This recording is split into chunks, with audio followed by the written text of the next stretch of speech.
मेरे दोस्तों, दुनिया में एक ऐसा गांव है जहां रात के 3 बजते ही सब लोग गायब हो जाते हैं। चाहे वो कोई भी हो, बच्चों हो, बड़े हो या बुजुर्ग हो या फिर कोई जानवर भी क्यों ना हो, सब लोग एक साथ गायब हो जाते हैं और सुबह ही होते खुद की जगह पे पा जाते हैं। एक ऐसी दर्दनाक कहानी आपके सामने ले आया हूं ना। कहानी बेहद बेहद डरावनी है। आपको सिर्फ अंत तक कहानी सुननी है। आपके आंखों में आंसू ना आ जाए ना तो कमेंट में लिख देना कि नहीं आए। आपकी रूह ना कांप उठे ना, हॉन्टेड 27 को अनसब्सक्राइब कर देना। चलिए भाई, आज की कहानी की शुरुआत करते हैं बिना कोई समय गवाए। एक ऐसे गांव की कहानी आपके सामने ले आया हूँ जो कोई नहीं जानता, सिर्फ वही लोग जानते जो वहाँ पे रहते हैं। उनके साथ ये घटनाएं घटी है, उन लोग ये शहर, ये गांव को जानते हैं।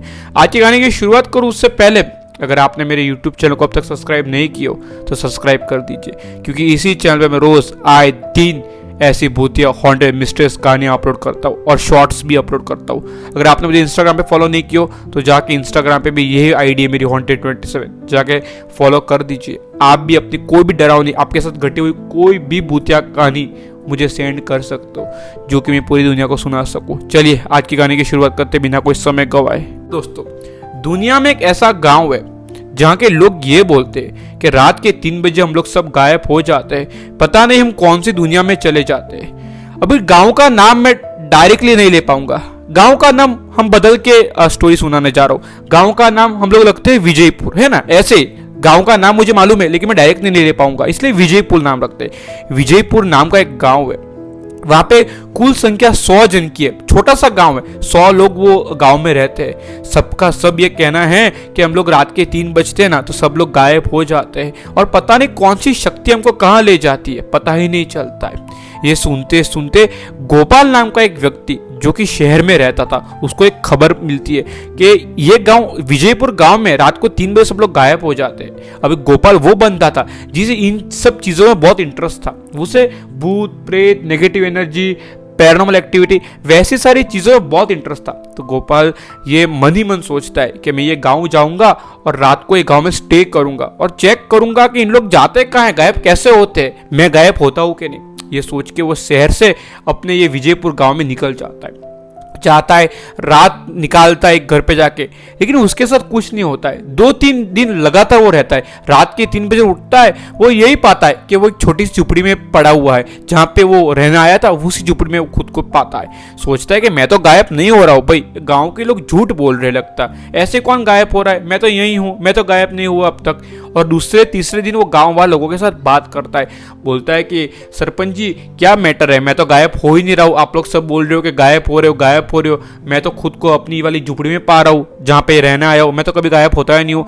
तो सरपंच जी बोलते हैं कि गोपाल जी ऐसी बात नहीं है, जो ये गांव का सदस्य है, जो ये गांव में रहता है, जो यहाँ गांव में इसके कुछ रिलेशन, मतलब कोई भी ऐसा रिलेटिव है या फिर इस गांव में उसकी शादी हुई है, इस गांव से जुड़ा होगा ना तो ही वो गायब होगा, वरना ऐसा नहीं होगा।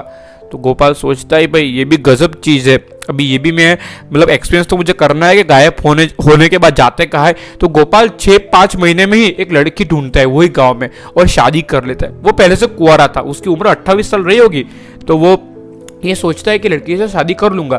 तो अच्छे खानदान की लड़की देखता है और गोपाल वो गाँव में, विजयपुर गाँव में शादी भी कर लेता है। और वैसे ही शादी करने के बाद वो घर जमाई जो बोलते हैं, जमाई बन के लड़की के घर आता है और वहाँ स्टे करना शुरू कर देता है। और उसकी शादी के बाद पहली रात थी, तो वो सोचता है कि अभी पहली रात है तो आज तो मैं गायब होना चाहूँ, मतलब होना ही पड़ेगा मुझे गायब। आज मुझे जो भूत प्रेत लोग आते हैं उनको गायब करना ही पड़ेगा भाई, अब तो मैंने शादी भी कर ली है, अभी गायब नहीं हुआ तो इन लोग की बात झूठी है। अभी रात के 3 बजे वो सोने से पहले अपने मतलब जो बेडरूम था ना वहाँ पे CCTV कैमरा और 2-3 कैमरा सेट कर देता है और रात में 1 बजे सो जाता है। सोते सोते अभी सुबह के बज जाते हैं 6 और उसकी नींद खुलती है। वो देखता है कि उसकी नींद उस दिन 3 बजे नहीं खुलती है, सुबह के 6 बजे खुलती है। वो देखता है कि लो अभी भी अपने पलंग, अपनी खटिया पे हूँ, अभी तो CCTV कैमरा चेक करूंगा तब पता चलेगा मैं गायब हुआ हूँ कि नहीं। वो इस सारी बातों को बहुत मतलब ज़्यादा सीरियसली नहीं लेता था, एकदम मजाक में ही रहता था। तो वो CCTV फुटेज चेक करता है और कैमरा चेक करता है, तो वो ये पाता है कि सच में जैसे 2:58 यानी कि 2:59, 3 बजते ही है ना, वो फटाक से वहां पे पलंग जो खटिया थी ना, वो उसकी पत्नी दोनों गायब हो जाते हैं पलंग पे से। दोनों लिटरली ऐसे मानो कोई चीज ऐसे उड़ गई हो ना हवा में, ऐसा। ये दिखने के बाद तो गोपाल शॉक रह जाता है कि ये क्या साला इंसिडेंट हो गया, ये क्या बात हो गई यार। सारे कैमरा चेक करता है, जितने भी रूम में कैमरा लगाए थे ना, सारे कैमरा चेक करता है कि सारे कैमरा में वही दृश्य कैप्चर होते हैं कि वो जब पलंग पे सो रहा था रात के 1 बजे, तब बराबर सोया, 3 बजते खटिया पे से गायब हो गया और 6 बजते वापस से खटिया पे आ गया। ये देखने के बाद वो पूरे गांव वाले को वो दृश्य दिखाता है जो कैमरा में कैप्चर हुआ। तो गांव वाले बोलते हैं कि तुमको क्या लगा गोपाल जी, हम लोग मजाक कर रहे हैं, दरअसल हमारे गांव में ऐसा ही होता है और ये परंपरा है या फिर कुछ अनहोनी शक्ति है, किसी को मालूम नहीं है, लेकिन जो भी ये गांव से जुड़ जाता है ना, उसके साथ ऐसा ही होता है। हालांकि कोई नुकसान नहीं पहुंचाता है, पर आज तक ये पता नहीं चल पाया कि हम लोग जाते कहाँ हैं। रात के 3 बजे से सुबह 6 बजे तक हम लोग जाते कहाँ हैं, ये किसी को पता चला ही नहीं है।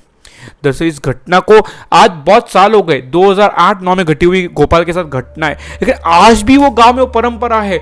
आज भी रात को 3 बजे लोग गायब हो जाते हैं। दोस्तों बहुत एक यूनिक माइंड ब्लोइंग स्टोरी है, मुझे भी आर्टिकल से पता चला, मैंने सोचा कि आप तक भी कहानी शेयर करूं। कहानी अच्छी लगी हो तो लाइक और सब्सक्राइब भी कर देना। ऐसी हॉरर, मिस्ट्रीज और हॉन्टेड कहानियां भी अपने यूट्यूब चैनल पर रोज अपलोड करता हूं। अब तक कहानी देख लियो तो बहुत बहुत धन्यवाद मेरे प्यारो यूट्यूब।